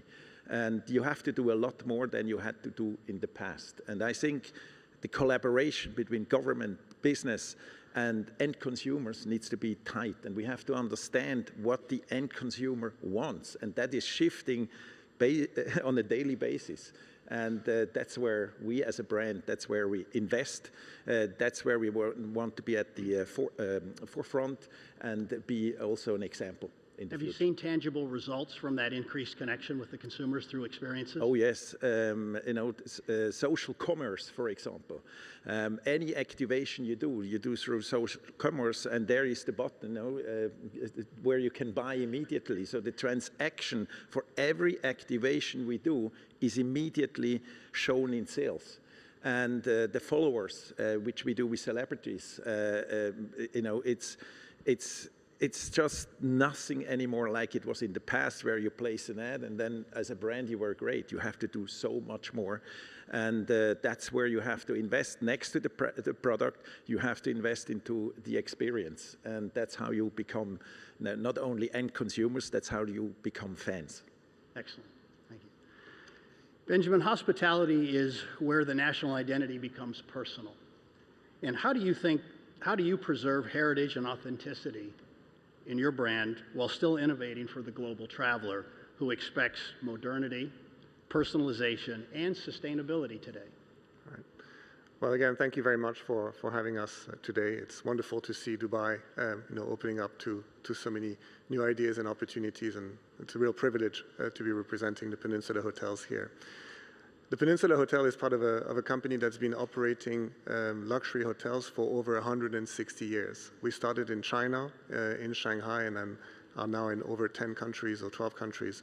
But more importantly, we've had the privilege of being at the forefront of the evolution of those cities, the evolution of those countries. What a business was initially giving lodging for travelers has morphed into being now a place of convergence for governments, for tourists, for local communities, whether they want to do trade, whether they want to celebrate something quite unique and create those memories. And it's a real privilege to be working in hospitality as it offers so many different opportunities. For 160 years, it's also given us the opportunity to anchor ourselves in the cultures where our hotels have been opened, but also to expand this culture and mix with other nationalities and cultures that have joined us along the way. We say that we are able to provide craftsmanship of the local cities where we operate, but give it a global human touch with the services that we offer. I used to work in retail. I used to work in the luxury industry. I kind of joked with Daniel before that I used to sell suits, and now I'm hoping that all of you stay in our suites, in our hotels. But more importantly, we do see a large shift for what was really before just a lodging, just spending a night in a place to recover from a trip, to now being a place where people will shift their spend of wallet to 2 or 3 nights, bring their families, multi-generations, government delegations. And again, thank you for the Dubai government for hosting us in those beautiful hotels. We wouldn't be able to have this conference if we didn't have such a wonderful hospitality here in Dubai. So I think this evolution of transaction and owning something is now becoming into living the luxury experience, and it's really, really fascinating. What is important now for us also is to make sure that there's an element of sustainability in what we do. We create jobs where we open hotels. We create careers for local students sometimes who start working in the most menial jobs in the hotel industry, but we provide careers. And we want to make sure that we also give back to the communities and help and support the governments in their efforts in making it a destination for new luxury customers, but also destinations for government entities and be at the conversions of all those trade. So it's a privilege, but it's also a lot of work, and I think it's going to be going on. This world of experience, this world of turning transaction into memories is something that has a big, bright future. And we work very closely with governments in assisting them in creating what is needed for the destinations as well. And with your unique purview, having sat on both sides, on the good side and now the experiences side, when did you see this shift start to occur, and can you attribute it to anything? I think it's definitely in the last 15 to 20 years. What used to be important was to push the door of a retail store. That world has changed. The physical boutique is now become sometimes, creating an event in the desert and bringing your best clients in, taking them somewhere that money cannot buy, which eventually creates that emotional link with the brand and ends up in a transaction. Fashion has started that with the fashion shows, and they became bigger and more bolder. They've invested into musicians and performances into that. But you're seeing that also in the watches and jewelry trade, or even in the food and beverage industry. The pop-up culture, of bringing what was only available in one location, but making it available through ephemeral moments in other places has really transformed the way and created new relationships with the customers, the guests, with the brands. And in fact, hospitality is also supporting this evolution of the luxury industry or the fashion industry, because we provide the backbone to make it possible. Right. You're going to need a chef to cook in the desert. You're going to need some amazing pages to go and greet your guests. And again, this is where the hospitality world can serve different angles and really be part of creating those experiences, sometimes for a brand like the Peninsula, but also at the service of other brands like Hugo and many others. So it's a really exciting times. Good. Odell. Today, athletes and entertainers are major influences in shaping the experience economy. I think we would all agree on that. And as a high-profile athlete yourself, someone who's a Super Bowl champion and who has played their ball in the country's 2 largest markets, so the fan base is enormous between New York and Los Angeles. How do you think about your role, not only as an intense competitor on the field and a champion, but also as a cultural force for good? Yep. Thanks for having me. It's an honor to be here. I was thinking about something. As I grew up, luxury, it would be a luxury to have luxury, I didn't grow up with money or, anything like that. And it was just always my dream. I remember telling my mom at 4 years old that she came outside. I was practicing in the snow, and she was looking for me all over the house.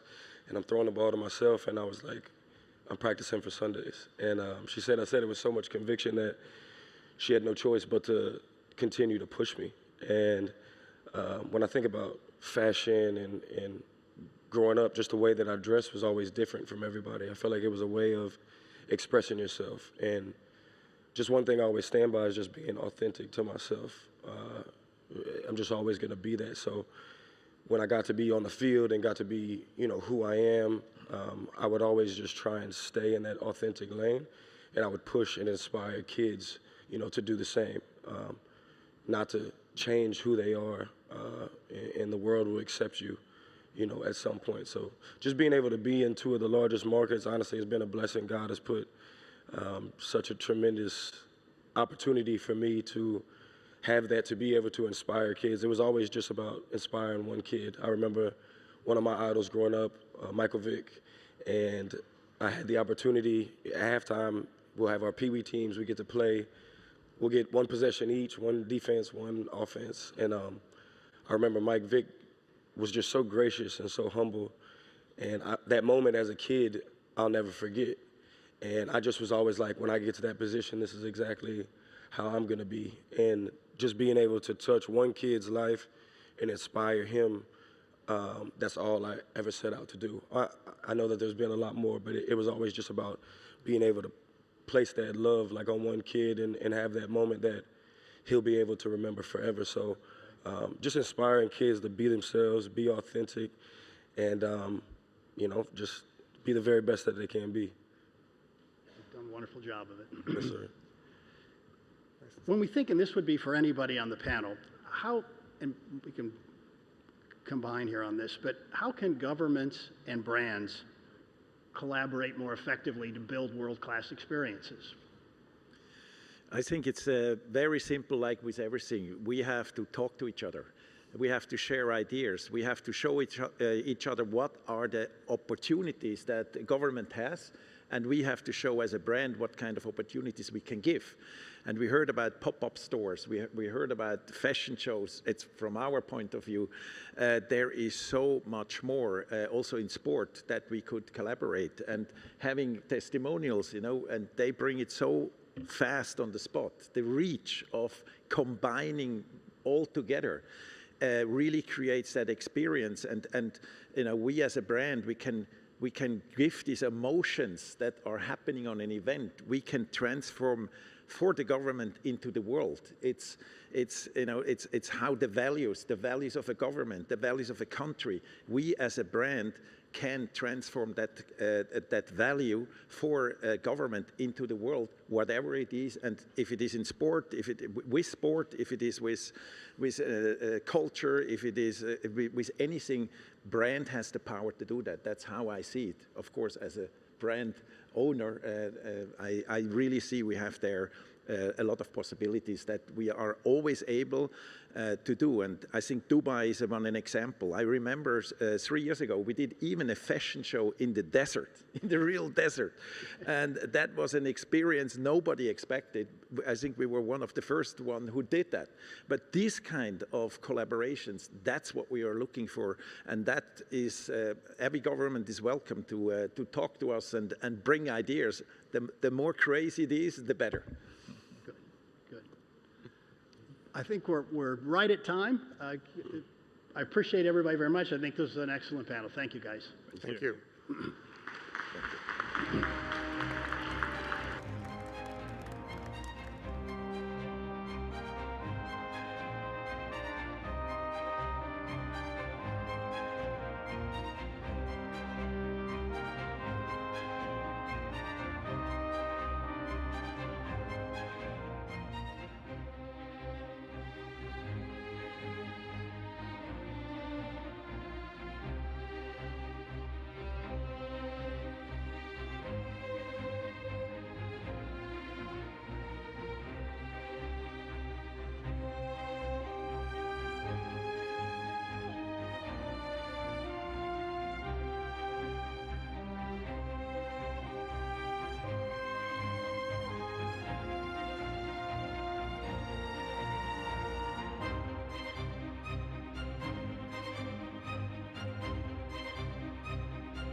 Ladies and gentlemen, our next panel discussion is titled, Where is AI Heading?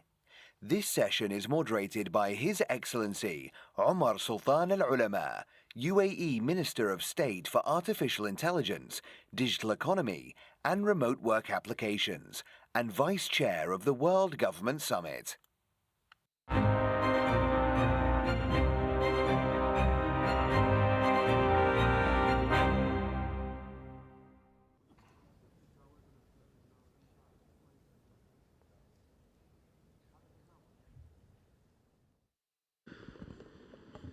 Gentlemen, it's an absolute pleasure joining you on stage today.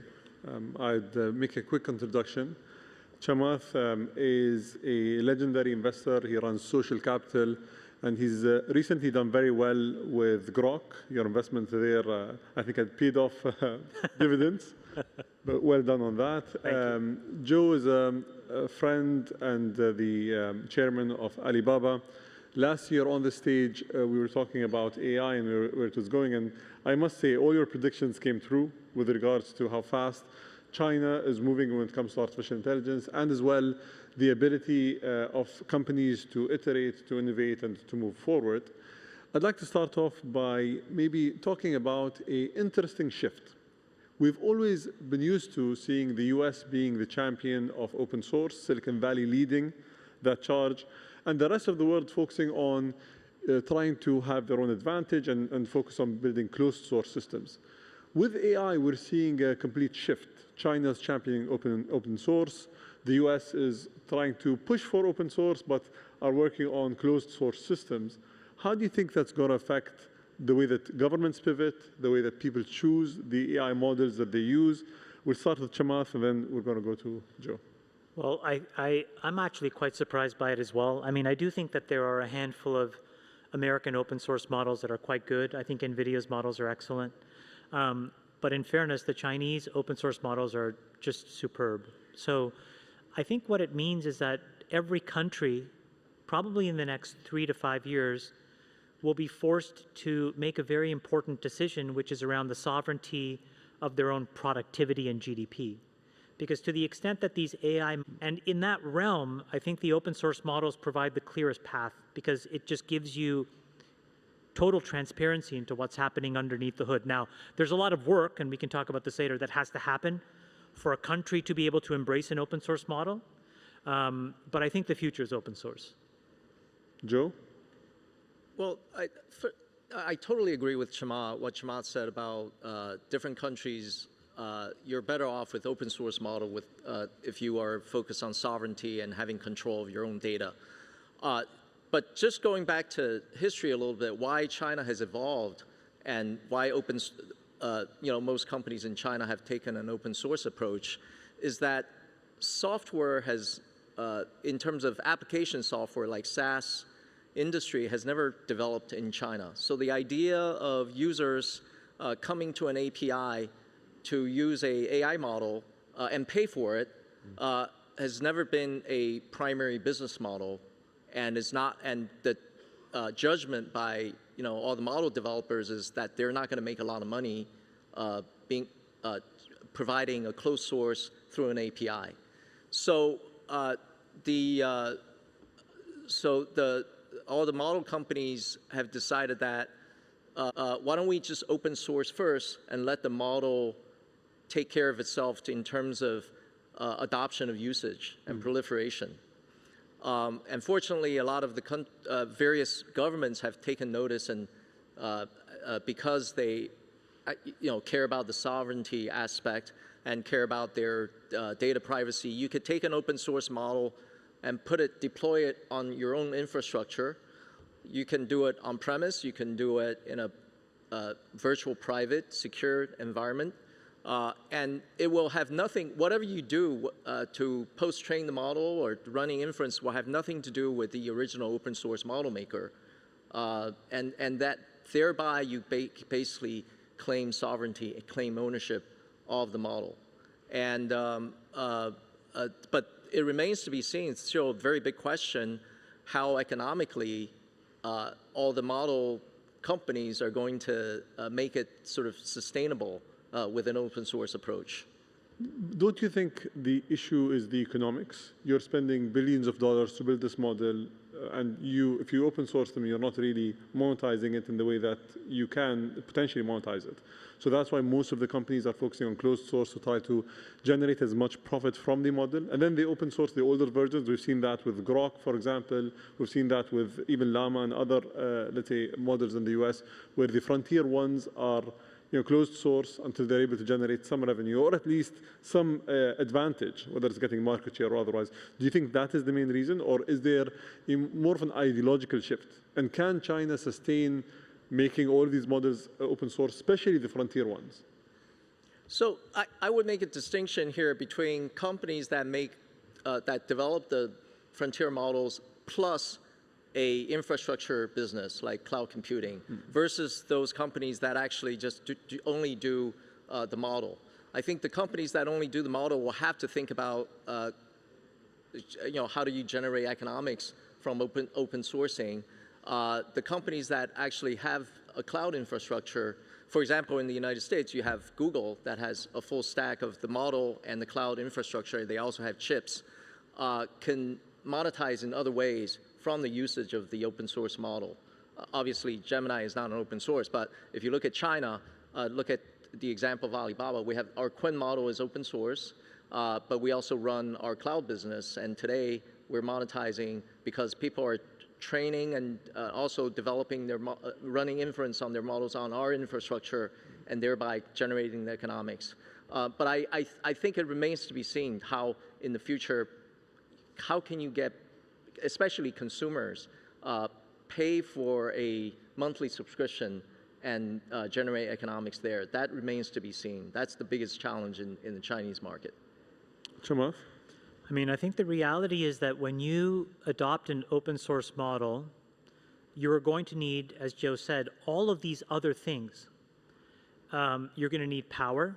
You're going to need infrastructure. Depending on the solution that you use, you're going to need a lot of natural resources, specialty chemicals. You're going to need battery systems. And then you're going to need all the know-how.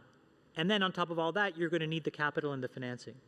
And so I think the reality is that the business model becomes more at the governmental level almost, because if you take an open source alternative, but then the infrastructure of the government can come in and help you with all of these other things, you're going to take it.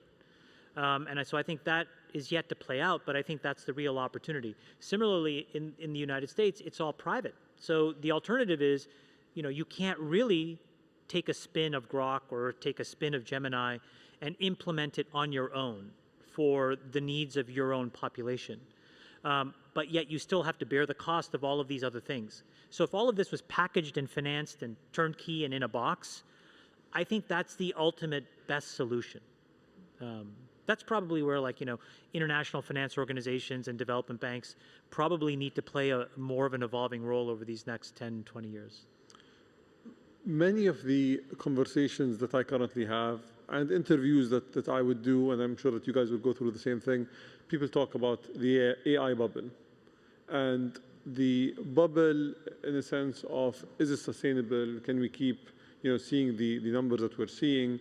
We've recently seen the issue with memory and memory availability, and we're not being able to produce memory enough. And when it comes to bubbles, I think there are two types of bubbles. There's the tulip mania bubble, which was completely made up. It blew up, people lost their money, and there was nothing left except the legacy of the bubble. And then there's the train and railway bubble of the UK of the 19th century, where people went and invested in railway tracks, which gave the UK the legacy of being one of the most connected places on earth through railway. So there was actually a tangible legacy that was left behind. In terms of tangible legacies for artificial intelligence, and I'm not saying it is a bubble, but let's assume that there was a set of bubbles along the way of the progress of artificial intelligence. Do you think that energy infrastructure is that? So is the safe bet investing in energy infrastructure? Is the safe bet investing in chips? I think it's very much a TBD. And the reason is that the capability of these models can actually disrupt the underlying asset that you may think is safe. So the example that I would give you is, we are 1 or 2 generations of models away from a model demonstrating that there's a certain chemistry that can effectuate, for example, a ultra-high storage battery, or that can effectuate a room temperature superconductor. If any of those things come to pass, we all would collectively have to underwrite what the actual value of our natural resources collectively as a world means. It would change how we use oil, it would change how we use nat gas, it would change how we build SMRs. So I think the honest answer is, this is why it's such a profoundly interesting moment. All of the things that we've used to underwrite productivity and GDP will get re-questioned, because this superintelligence allows us to see things that, the frailty of the human condition we can't quite see yet today. And I think we should just be open-minded and prepared to deal with that as a community, because I think it's going to be complicated. So there's no bubble in that context. Joe? Yeah, Chamath just raised a very interesting point, which is there's no bubble if you these models operate on the current path of trajectory, but there's some breakthrough change, then the energy infrastructure, all that stuff that becomes a bubble in itself. It's sort of a bubble that's happens because conditions have changed. I think that's I wouldn't call it a corner case, but that's something that people should think about. Yeah. But I think if you look at right now, the massive amount of CapEx investment that all the hyperscalers, all the model companies are making, I mean, the latest quarter of reports that people are doubling their CapEx. It used to be last year, these hyperscalers are making $60 to $80 billion per company per year of CapEx, and now it's double, like 120 to 150 billion per year. It's astounding, just within a year, right? But here's the thing, I think a few things are driving it. Number one, people still believe in the scaling law, and now also the idea that inference time scaling is important because more compute resources will be allocated to inference, and inference is where everybody that uses AI will touch influence as opposed to the few model companies that only do training, right? So a lot of CapEx that's going toward inference. And then finally, you have people making multimodal models that deal in generative rich media, videos, images, that will burn a lot of GPU resources. So people seeing this scaling law and multimodal world, and we haven't even talked about world models yet, and that's, I think, the validation that there will need to be more compute that need to be invested in. I don't think these trends are going to reverse or veer off. In the future, people will still continue to, for example, are people going to consume less videos? I don't think so. So in that sense, there's no bubble. But having said that, people are investing, anticipating future demand as opposed to, I think there could be, in certain sectors, you see, like memory, you see shortages today. But just the massive amounts of investment, it's kind of hard to think about ROI. I hate to be the CFO of one of these companies because they have to, they're faced of having to explain ROI to investors. They can't. You can't do that. Yeah. The theme for 2026, for those of you who've gone to Davos and for some of the other conferences and some of the other discussions, is AI agents. And agents are the name of the game. People have to actually try to work with agents, deploy, develop, and utilize the different agents that are going to do different tasks. We have a number of heads of state and heads of government in the room. The question that you're going to get when you say that is, we haven't started with deploying AI already, and you guys are now moving into agents. So if someone wants to leapfrog, someone who hasn't done anything yet, whether it's a nation in Africa or a nation in Latin America or a nation in Southeast Asia, what would your advice be? Should they go into the generative AI model side of things? Should they try to do a specific thing with agents? What would be your advice if you were advising them? Neither. I think you have to pick a model, and I think you need to deploy it inside your own borders with your own power and roughly your own people, and be able to use it for a handful of very useful and practical solutions to everyday problems, whether it's public health or whether it's governmental services, or frankly, the most important and valuable one is education, which is being able to create a system that teaches the young people in your country how to learn in this new world where this supercomputer will be available to everybody.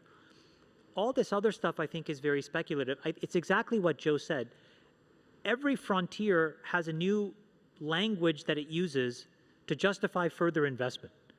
And I think today, because there isn't a super clear ROI, agents are the next vernacular that we've chosen to justify the next $200 or $300 billion of investment.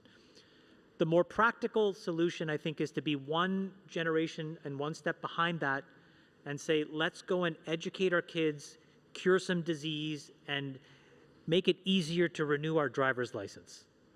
And if you just do that, I think you're going to have a happy population. So quality of life improvement. I think so. Joe? I totally agree. I think governments have to think about what is the application where the use of AI will be productive and useful in education, in healthcare, and you should start with the use cases first. What is the right application for AI? I think the idea of building up the full stack infrastructure, everything, is a game for large economies. It's like building up a military industry. It's not for everybody. So once you've identified the use case and the applications, then the question is, all right, whose technology are we going to leverage on? And on that front, I believe that open source is the best way, is the most secure way where you can have most control of your own AI. Gentlemen, that was a great discussion. I know that we could have gone on for so much longer, but thank you for your insights and thank you for being here today. Thank you. Thank you.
Ladies and gentlemen, our next panel discussion is titled, Is the Next Decade African?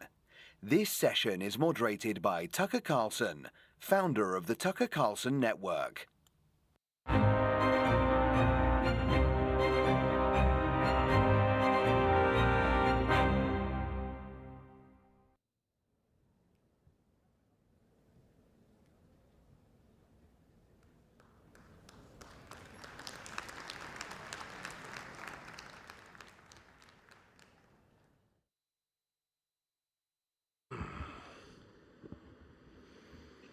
Gentlemen, thank you for doing this.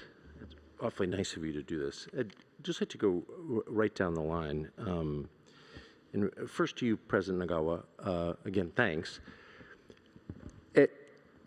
In as clear terms as you can, I wonder if you would contrast your experience with China versus the Western powers.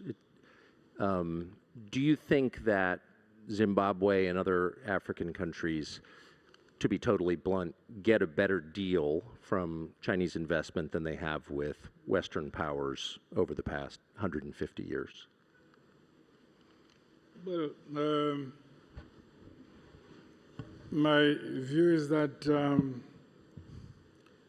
initially, as we became independent, we had most of our development thrust was from the West.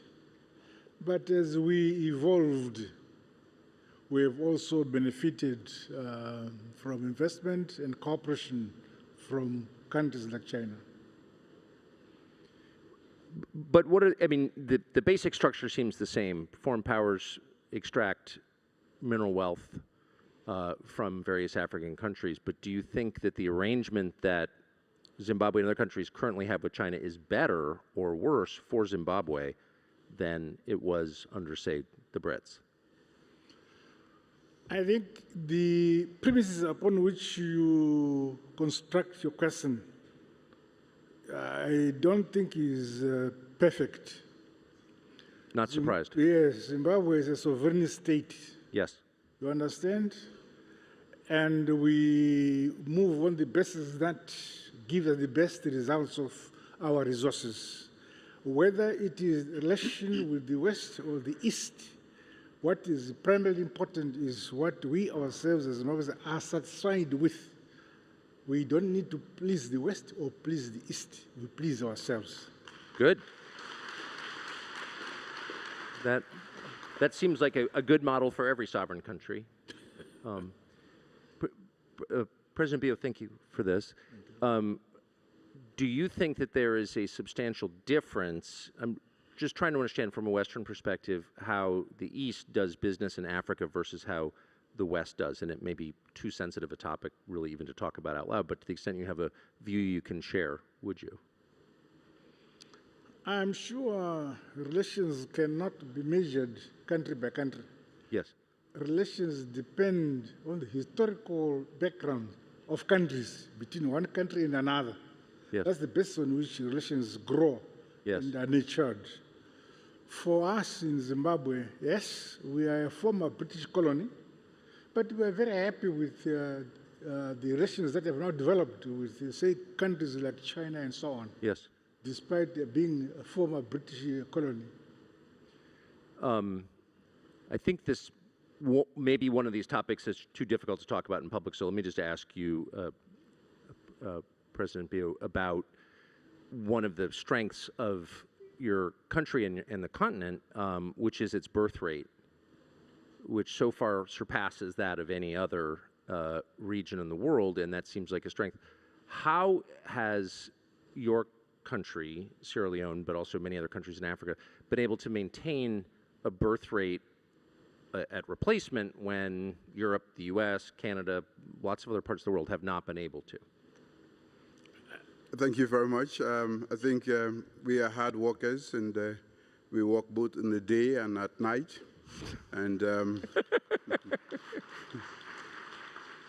that is such great advice. It is essential to have young people and to keep the birth rate at the right level so that there is sustainability in development. What we do today, or as leaders, we provide the enabling environment, provide them with the tools, the young people to navigate the world, which is extremely tough, complicated, and evolving and changing all the time.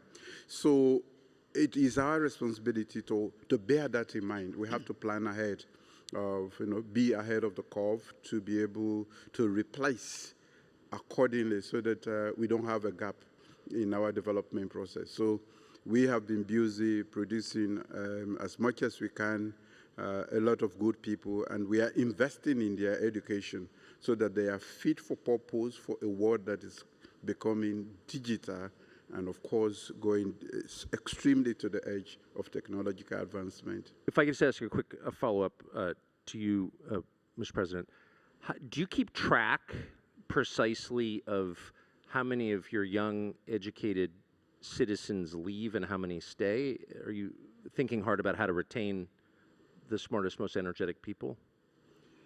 Definitely. In fact, what my administration did was to make sure that we provide basic primary and secondary education free of charge to the citizens. Every child born in Sierra Leone can go to school and finish high school without paying a penny. We don't just provide tuition, we also make sure that we provide other essentials to make it possible so that nobody has excuse not to go to school, because in the 21st century, without education, definitely you can't make it. And we do not just want to make it at the personal level, family level. We want to grow as a nation.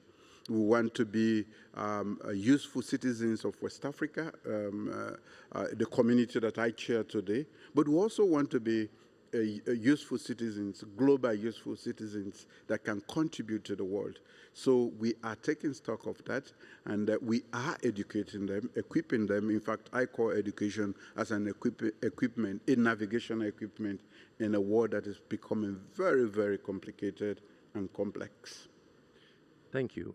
President Boko, as you look at young people in Botswana who are educated and energetic, what's your pitch to them? What's your argument to them to stay in Botswana, not go to South Africa, Europe, the United States?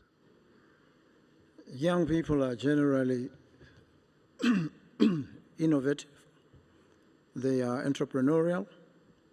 They now have become digital natives, and that presents immense opportunities to them. These opportunities mean they can pretty much operate wherever they are, and they must, as a matter of course, remain within Botswana so that they can then spread their reach and influence to every part from Botswana. And so the opportunities that there are in Botswana, the training, the education, the acquisition of skills, the support, the environment that nurtures them and feeds and fuels their verve and vitality is what Botswana offers and what will power Africa. Africa generally is a very young continent with a median age of 19.3. Botswana's median age is 25. And so with such a population, Africa is poised to rule the world. So what are your plans for the world once you rule it? To make it fairer, to make it more equitable, to ensure that intellectual property is internalized in every part of the African continent, that innovation serves humanity, not just a predatory elite, and that everybody can partake equitably and benefit from the fruits of the economy and the vast opportunities that are available in the world. Well, I look forward to being treated fairly under your rule. Thank you. President Nagawa, I wonder what lessons you've been in the government of Zimbabwe for decades in various roles, including through a very turbulent period where your predecessor famously kicked out the whites and then the economy tanked and now it's rising again. I wonder if you would summarize the lessons that your country has learned from that experience. I'm not so sure what you have in mind. But let me say, our economy has faced challenges. I'm sure you're aware. Yes.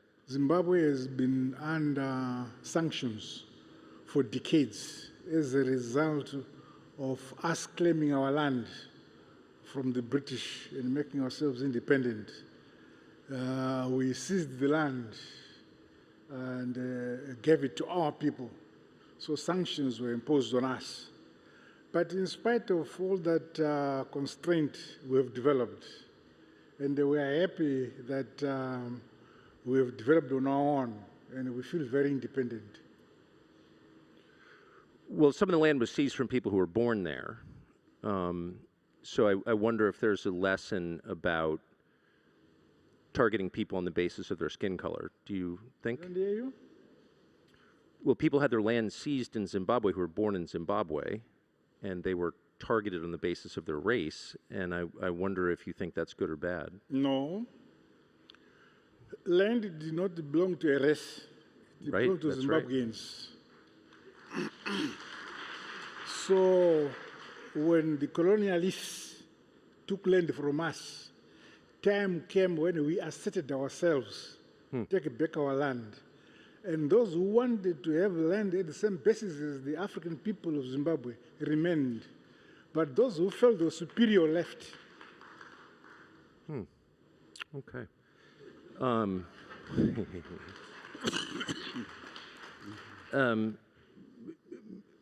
Mr. Bio, it does seem like, Mr. President, that the model of government around the world seems to be changing, And people seem to have lost confidence in democracy, at least in the West. People aren't quite as keen to promote democracy. Do you notice this? Do you think democracy is in retreat around the world? I think the world is in transition. Yes. And normally that comes along with instability. I normally refer to it as we are in a state of flux. Yes. We have been told to go democratic, and those who are leading the way or who have been teaching us to be democratic are no longer committed to that method of governance. So we are left to choose, but I still believe that democracy is the best method of governance, choosing who leads, especially liberal democracy with all the freedoms that go with it, so that human rights and other liberties are observed and maintained. We remain committed to democracy, irrespective of the fact that there are now reversers, even in Africa, around the world. In fact, these days, when you listen to world news and other things, you hardly hear about democracy. You're very right. But we are committed to it because it is the best form until we can provide an alternative that can really sit well with us in society. We remain committed to democracy.